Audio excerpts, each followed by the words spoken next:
What is confiscation? Confiscation is the seizure of private property by the government or its representatives, without providing compensation to the owner, on the grounds that the property is illegal or was used for criminal purposes.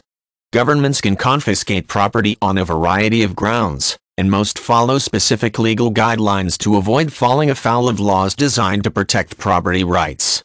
If a confiscation is wrongful, the owner may file suit to retrieve the property from the government. In the case of illegal items, law enforcement, security personnel, and similar authorities can seize items for public safety. Passengers moving through security at airports, courthouses, and similar environments, for example, have the option of not passing through and keeping their belongings, or giving up hazardous items like knives and guns. Security officials post guidelines on prohibited items for the benefit of the public and can confiscate and sell these items from people who pass through security.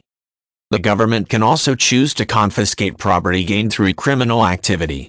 Confiscation of money and valuables taken by theft, fraud, and other activities is a measure used by a number of law enforcement agencies in addition to prosecution.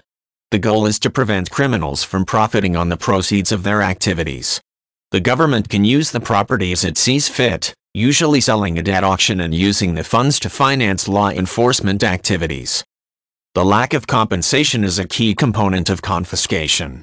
There may be other settings where governments can seize or commandeer private property, but they must compensate the owner. In eminent domain, for example, governments may seize real estate for the public good, but they also have to pay the owner an equivalent value so he can replace the seized property. Members of the public who believe they have been wrongfully deprived of their property can contest the confiscation in a court of law. It is advisable to consult an attorney in the event of confiscation proceedings. A lawyer can review the government's documentation on the matter and provide insight into whether the seizure is justified. If it is not, the attorney can help with filing a complaint to recover the property. It is usually necessary to act fast, as seized property may be sold or destroyed quickly, in the case of illegal items, depending on when and where it is seized. It is often possible to buy the property back, but property owners may be reluctant to do this.